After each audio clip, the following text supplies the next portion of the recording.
مجھے پتا ہے کہ اگر معاشرہ میری مدد کر رہا ہے اور ملک میری مدد کرتا ہے اور میں اگر طاقتور میرے سے کوئی ظلم کرے تو میں عدالت میں جاؤں گا, مجھے انصاف ملے گا, میں کھڑا ہو جاؤں گا اس ملک کے ساتھ. اس طرح انہوں نے اس کو قوم بنایا. پہلے تو قبیلوں میں بٹے ہوئے تھے, وہ کیسے ایک دم سپر پاور بن گئے؟ کیونکہ ان ساروں کو پتا تھا کہ یہ جو ریاست ہے یہ ہماری ہے.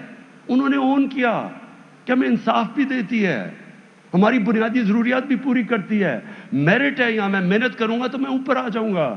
یہ نہیں کہ وہاں صرف چند خاندانی اوپر بیٹھے ہوئے ہیں, جو محنت کرے گا اوپر آ جائے گا. قوم کو آزاد کر دیا. اور پھر اور اپنی مثال سے جو لیڈرشپ انہوں نے کھڑی کی, ان کو شاہین بنا دیا. تو لیڈرز بھی بن گئے, قوم بھی آزاد ہوگی, اس قوم پھیل گئی دنیا پہ. تو ہمارا چیلنج اب کیا ہے؟ ہمارا چیلنج یہ ہے کہ ہمارے جو یوتھ ہے, ہمارا جو نوجوان ہے اس ملک کا, اس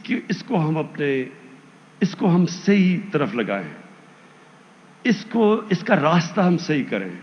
اکثریت اس ملک کے نوجوانوں کی ہے, اور میں اپنے نوجوانوں کو یہ پیغام دینا چاہتا ہوں کہ دیکھیں, مجھے تو اللہ نے سب کچھ دے دیا. میں وہ ایک خوش قسمت انسان ہوں جس کو کوئی کسی قسم کی ضرورت نہیں ہے. جو میں چاہتا تھا, جس طرح کی جو بھی چیز ہے, اللہ نے تو مجھے سب کچھ دے دیا. میں صرف یہ چاہتا ہوں کہ میں پہلی جنریشن تھا اس ملک کی, ہمارے ماں باپ غلام ہندوستان میں پیدا ہوئے تھے. ہم بچپن میں ساری وقت کہانیاں سنتے تھے جو ماں باپ ہمیں بتاتے تھے کہ تمہیں نہیں پتا غلامی کیا ہے, کس طرح انگریز یہاں حکومت کرتا تھا, کس طرح ہماری کوئی حیثیت نہیں تھی. تو ہم بڑے ہوئے تھے اس چیز سن کے. اور پھر ہم نے اپنے ملک کو اوپر جاتے دیکھا. یہ یاد رکھو, آج سے 50 سال پہلے پاکستان اوپر جا رہا تھا, یہ سارے خطے میں سب سے تیزی سے ترقی کر رہا تھا. اور پھر ہم نے اس کو نیچے آتے دیکھا, اور اس کو ہم نے ادھر. تو میری کوشش ایک ہے کہ ہم واپس ایک وہ ملک جو ایک بہت بڑی خواب تھی پاکستان کی, لا الہ, جس ملک کا نعرہ تھا کہ پاکستان کا مطلب کیا, لا الہ الا اللہ, اس کو کس نے اس ملک کو یاد رکھے. جو ہندوستان میں مسلمان تھے ان کو تو پتا تھا وہ پاکستان کا حصہ نہیں بن سکتے, انہوں نے بھی پاکستان کے لیے ووٹ دی, کیونکہ علامہ اقبال نے وہ خواب دیا پاکستان کا کہ ایک مثالی اسلامی ریاست بنے گی, ماڈل بنے گی سارے مسلمانوں کے لیے. ہم نے وہ نیشن بننا تھا, ہم نے اور وہ ماڈل کیا مسلمانوں کا, وہ مدینہ کی ریاست ہے. تو ہم نے تو, اور پھر پاکستان کی جو آبجیکٹو ریزولوشن وہ کیا تھی, اسلامی فلاحی ریاست, وہ بھی مدینہ کے. سو ہمارا تو آبجیکٹو وہ تھا. تو یہ جو قادری صاحب نے بھی بات کی کہ ہمیں جس راستے پہ 74 سال پہلے چل جانا چاہیے تھا, وہ انشاءاللہ ہم سفر اب شروع کرنے لگے ہیں. مجھے قادری صاحب نے کہا, مجھے کہتے ہیں کہ میں جب لوگوں کو کہتا ہوں کہ دیکھیں پرائم منسٹر چاہتا ہے کہ مدینہ کی ریاست کے طرز پہ پاکستان کو بنایا جائے, تو کہتے وہ آگے سے کہتے ہیں خود تو سارے مزے کر گئے, اب ہمیں لگا دیا مدینہ کی ریاست کے اوپر.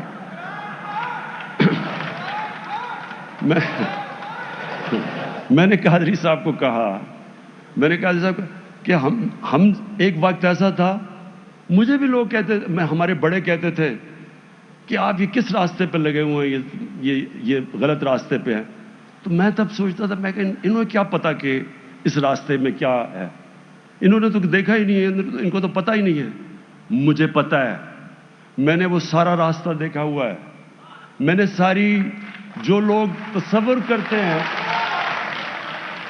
یہ ذرا غور سے, میں اپنے نوجوانوں کو پھر سے کہہ رہا ہوں, غور سے ذرا ہی میری بات سنیں. دیکھیں, لوگ ساری وقت امید لگاتے ہیں ان کو گلیمر اور یہ اور وہ اور فلم سٹارز اور ایکٹرز اور پاپ سٹارز کی, یہ کوئی بڑا گلیمرس زمانہ ہے اور یہ کوئی ایسی چیز ہے جو ہم سارے کوشش کرتے ہیں. رول ماڈلز وہ ہیں, میرے بھی وہی رول ماڈلز تھے. ہم جب HSN کالج سے نکلے تو مجھے تو یہ چیزیں پتہ نہیں تھی اپنے نبی صلی اللہ علیہ وسلم کی. مجھے تو کوئی مدینہ کی ریاست کی صحیح معنی میں سمجھ ہی نہیں تھی. مجھے تو ان کی پوری طرح زندگی کا اندازہ نہیں تھا. ہمیں ایسی ایک لگتا ایسے تھا جب ہم, تب تو بڑے تھوڑے انگلش میڈیم اسکول تھے, تو جب ہم وہاں سے لے کے لگتا ایسے تھا کہ ہمارا جو اپنا کلچر ہے وہ بھی پیچھے ہے, ہم بیکورڈ ہیں, سارا کچھ آگے ہے, ٹیکنالوجی ادھر ہے, وہ ملک آگے نکل گئے, جو وہ کہتے ہیں وہ ٹھیک ہے, اور جو ان کے رول ماڈلز ہیں وہ ہمارے بن گئے. تو ہم ان رول ماڈلز کے پیچھے ہم سب فالو کرتے رہے, اور رول ماڈلز بنتے رہتے ہیں انسان کے. میں پہلے میرے اپنے 2 کزنس تھے, وہ رول ماڈلز تھے, کرکٹرز تھے دونوں. پھر جیسے جیسے آگے گیا اسپورٹس مین, پھر پاپ سٹار وغیرہ. تو مجھے تو موقع ملا اس ساری زندگی کو اندر سے دیکھنے کا. اور میں تو اپنے تجربے سے آپ کو کہہ رہا ہوں کہ جو اس وقت ہمارے یوتھ کے سامنے چیلنجز ہیں, اگر ہمارے سامنے چیلنجز تھے تو آج یوتھ کے سال میں تو سوشل میڈیا آ گیا, وہ تو بہت بڑھ چکے ہیں چیلنجز. اور میں اس نتیجے پہ ہوں کہ ہم جب تک واپس نہیں جائیں گے, وہ جو ہمیں ان اصولوں کے اوپر نہیں جائیں گے, ہمارا معاشرہ اوپر نہیں آ سکتا, بلکہ بڑے خطرے میں ہے. تو میں اب آپ کو صرف یہ اپنی جو بتاتا ہوں کہ ہمارا مقصد کیا تھا یہ رحمت اللہ عالمین اتھارٹی بنانے کا. اس کا مقصد کیا تھا؟ اس کا سب سے بڑا مقصد پھر سے یہی ہے کہ ان کی زندگی کو, اپنی نوجوانوں کو, ان کو ہم تیار کریں, ان کو سمجھائیں. دیکھیں, ایک چیز یاد رکھ لیں کہ دین کے اندر کوئی زبردستی نہیں ہے. آپ دین میں کوئی زبردستی نہیں ہے. آپ کسی کو زبردستی دین کی طرف نہیں لا سکتے. اور اللہ نے قرآن میں یہ واضح کر دیا. ہم راستہ دکھا سکتے ہیں. ہم ایک معاشرہ اپنے بچوں کو 2 راستے کے, آپ کے سامنے 2 راستے ہیں. نماز میں ہم وہ دو ہی راستے ہیں نا. ہم اللہ کو کہتے ہیں وہ راستہ دے جس پہ تو نے نعمتیں بخشی, دوسرے راستے پہ نہیں جدھر تباہی کا راستہ ہے. ہم کم از کم اپنے بچوں کو بتا تو سکتے ہیں کہ اس راستے پہ چلو گے تو یہ ہوگا, اس راستے پہ چلو گے تو یہ ہوگا. یہ تو ہم کر سکتے ہیں. باقی پھر اللہ سے دعا کرتے ہیں کہ اللہ ان کو سیدھے راستے پہ لگا دے. تو یہ جو اتھارٹی کا مقصد یہ ہے, اس میں جو گورنمنٹ کرے گی, میں پہلے اپنا گورنمنٹ بتا دوں جو ہماری کوشش ہے. نمبر 1, میں پھر سے آپ کو کہتا ہوں کہ میں جب تک زندہ ہوں اس ملک میں انصاف اور قانون کی بالادستی کی جنگ میں لڑوں گا, رول آف لا کے لیے لڑتا رہوں گا.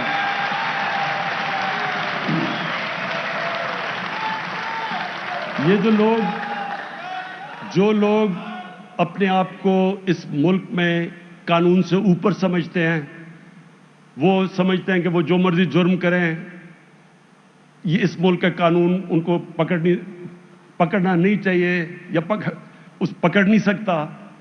وہ جب تک ہم ان کو قانون کے نیچے نہیں لے کے آئیں گے, جب تک طاقتور قانون کے نیچے نہیں آتا, آپ کبھی بھی یہ نہ سوچیں کہ نیچے سرکاری نوکر پٹواری اور یہ پیسے نہیں لیں گے. ہمیشہ اوپر سے معاشرہ ٹھیک ہوتا ہے, جو مدینہ کی ریاست میں ہوا تھا. نبی صلی اللہ علیہ وسلم نے اوپر سے معاشرے کو ٹھیک کیا تھا, تو ہم نے اوپر سے طاقتور کو قانون کے نیچے لے کے آنا ہے. جو ان کی پھر سے کہ بڑی قومیں برباد ہوئی تمہارے سے پہلے, جیسے طاقتور کے لیے ایک قانون اور کمزور کے لیے دوسرا تھا. قوم کبھی بھی ساری جتنے یہ غریب ملک ہیں, ہر ملک کا یہی مسئلہ ہے. ہر غریب ملک کا مسئلہ یہ ہے کہ ان کی ایلیٹ نے پیسہ سارا باہر رکھا ہوا ہے, ان کے بھی آف شور اکاؤنٹس ہیں, ان کے بھی بڑے بڑے مغربی کیپٹلز میں بڑی بڑی پراپرٹیز ہیں. تو یہ تو جنگ لڑیں گے. اور دوسرا فلاحی ریاست, وہ انشاءاللہ اس کے اوپر پورے ہم لگے ہوئے ہیں. میں یہ آج کل کے جو مشکل دور ہے, مہنگائی ہے, باہر سے ساری قیمتیں, کرونا کی وجہ سے انفلیشن آئی ہوئی ہے, قیمتیں مہنگی ہیں.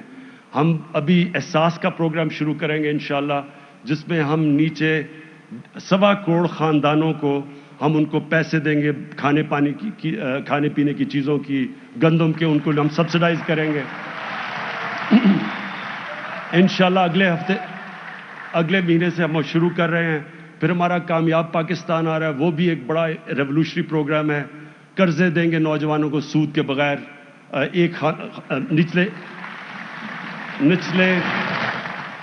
نچلے انشاءاللہ 1.25 کروڑ خاندانوں کو ایک خاندان کے اندر پہلے گھر بنانے کے لیے مائکرو کریڈٹ دیں گے. وہ ہم آرگنائز کر رہے ہیں پیسے کے لیے, تاکہ وہ اپنے غریب لوگ اپنے گھر بنا سکیں. دوسرا ان کو سستے قرضے دیں گے, شہروں میں اپنی دکانیں, دیہاتوں کے اندر وہ زرعی چیزیں خرید سکیں. اور تیسرا سب کو پختونخوا میں سب کو ہم ہیلتھ کارڈز دے کے بیٹھے ہیں. مارچ تک پنجاب میں سب لوگوں کو ہیلتھ کارڈ مل جائیں گے کہ ایک غریب گھرانے کے اندر 10 لاکھ روپیہ ہر خاندان کے پاس ہو, کسی بھی ہسپتال میں اپنا جا کے علاج کروا سکے. تو انشاءاللہ یہ ہماری کوشش ہے. لیکن جو اتھارٹی کرے گی, جو خطرہ ہمیں ہے, وہ خطرہ سب سے زیادہ اپنے نوجوانوں کے, جو اس ملک میں بڑی تیزی سے سیکس کرائم بڑھ رہی ہے. یہ بہت بڑا خطرہ ہے معاشرے میں. اور میں آپ کو یہ بتا دوں کہ یہ میں نے خود دیکھا برطانیہ میں. جب میں شروع میں گیا تو 14 کے اندر ہر 14 شادیوں میں 1 طلاق ہوتی تھی. اس وقت نیا وہاں شروع ہوا تھا sex, drugs and rock and roll. یہ ایک نیا کلچر شروع ہوا تھا. فحاشی عام ہو گئی وہاں, پہلے ایسے نہیں ہوتا تھا. آہستہ آہستہ انہوں نے اپنے معاشرے کے اندر جس طرح فلمیں ان کی بدلنی شروع ہوئیں, ٹی وی کے اوپر آنا شروع ہوا وہ چیز جو پہلے نہیں آتی تھی, ان کے معاشرے کے اندر سب سے پہلے امپیکٹ پڑا شادی کے اوپر, خاندانی نظام کے اوپر. اور وہ جب ان کا خاندانی نظام آہستہ آہستہ ٹوٹنا شروع ہوا تو تب ہمیں سمجھ آئی کہ کیوں, آہستہ سمجھ آئی کہ کیوں یہ پردے کا کانسیپٹ ہے. دیکھیں, پردے کا اسلام کے اندر ایک بڑا کانسیپٹ ہے. یہ صرف یہ نہیں ہے کپڑوں کا, یہ ایک اسلام میں شادی کو پروٹیکٹ کرنے کا کانسیپٹ ہے. وہ اب ایک معاشرے کے اوپر ہے کہ اجتہاد کر کے ڈیولپ کرے کہ کس طرح ہم نے اپنے خاندانی نظام کو پروٹیکٹ کرنا ہے. لیکن جب میں شروع میں گیا تھا تو 14 میں 1 طلاق تھی, اور جب آخر میں 70% طلاقیں ہو گئی وہاں, تو ان کی فیملی سسٹم ٹوٹا. جب آپ ایک معاشرے کے اندر فحاشی بڑھاتے رہتے ہیں, اس لیے ہمارے حضور نے منع کیا ہوا ہے. اس لیے مدینہ کی ریاست میں بھی جب شروع میں خاندانی نظام ٹوٹا ہوا تھا, انہوں نے اس کو لے کے آئے دائرے کے اندر شادی کے, اور پروٹیکٹ کی شادی. تو ہمارے لیے تو بڑا امپورٹنٹ ہے. باقی چیزوں میں وہ ہمارے سے آگے ہیں, باقی اخلاقیات میں ہمارے سے آگے ہیں. لیکن ہمیں اپنے لوگوں کو, اپنے بچوں کو, اپنے نوجوانوں کو, اپنے خاندانوں کو بچانا ہے. وہ جو کلچر اس وقت آ رہا ہے, جو اس وقت ملک پہ ہمارے نہیں, ادھر سے ہالی ووڈ سے جاتا ہے بالی ووڈ سے ادھر آتا ہے, یہ کلچر ہمارے خاندانی نظام کو تباہ کرے گا. ہالی ووڈ کے اندر جدھر سے کلچر آ رہا ہے, 2.5 سال ہے ایوریج ایک شادی کی. ایک شادی لاسٹ 2.5 سال کرتی ہے وہاں, کیونکہ وہ کلچر کے اثرات ہیں. اس لیے ہم چاہتے ہیں کہ اتھارٹی میں ہم اپنے لوگوں کو, ہمارے اسکالرز آگاہ کریں, بتائیں لوگوں کو کہ اس کا امپیکٹ کیا ہے, کیا اس ملک میں اس کا کتنا امپیکٹ پڑا ہے ان کے خاندانی نظام سے, ہمارے خاندانی نظام پہ. تو جو سب سے بڑا, اور ماں باپ اس چیز کو سمجھیں گے آج جو سن رہے ہیں, بچوں کے پاس جو موبائل فون ہے. اب دیکھیں, انسانی تاریخ میں کبھی بھی بچوں کے پاس ایک ایسی چیز موبائل فون جس کے اوپر ہر قسم کی انفارمیشن ہے, کبھی انسانی تاریخ میں اس طرح کی انفارمیشن بچوں کے پاس نہیں ہے. اس کا طریقہ ہم کوئی زبردستی نہیں کر سکتے, ہم موبائل فون نہیں لے سکتے, ہم سوشل میڈیا نہیں بند کر سکتے, اور جس تیزی سے آگے بڑھ رہی ہے. لیکن ہم کم از کم اپنے بچوں کی تربیت کر سکتے ہیں. ہم ان کو بتا سکتے ہیں, ہم ان کو بتا سکتے ہیں کہ یہ جو کلچر آپ کے سامنے آ رہا ہے, اس کے بڑے برے اثرات ہوں گے آپ کے اوپر, اس کے اوپر کیا اثرات ہوں گے. تو یہ اتھارٹی کا, تو میں اتھارٹی کے اوپر آتا ہوں. نمبر 1 چیئرمین, ہماری جو چیئرمین ہوں گے رحمت اللہ عالمین اکیڈمی کے, وہ ایک اسکالر ہوں گے جنہوں نے سیرت کے اوپر کتابیں لکھی ہوں گی, پیپرز لکھے ہوں گے, ان کو ایڈمنسٹریٹو ایکسپیرینس ہوگا, ان کے انٹرنیشنل کنیکشنز ہوں گے. کیونکہ کوشش یہ ہوگی, اور میں اچھے ابھی اسکالر سے ملا بھی ہوں, کوشش یہ ہوگی کہ وہ بڑا زبردست کام دنیا میں ہو رہا ہے, بڑے بڑے اسکالرز پاکستان کے باہر زبردست کام کر رہے ہیں. تو یہ اتھارٹی کوآرڈینیٹ کرے گی دنیا میں ہماری جتنے بھی ریسرچ ہو رہی ہے, جو ڈیولپ کر رہے ہیں ہم اسلامک تھنکنگ اور سیرت نبی, تو ان ساروں کو یہ کوآرڈینیٹ کرے گا چیئرمین. نمبر 2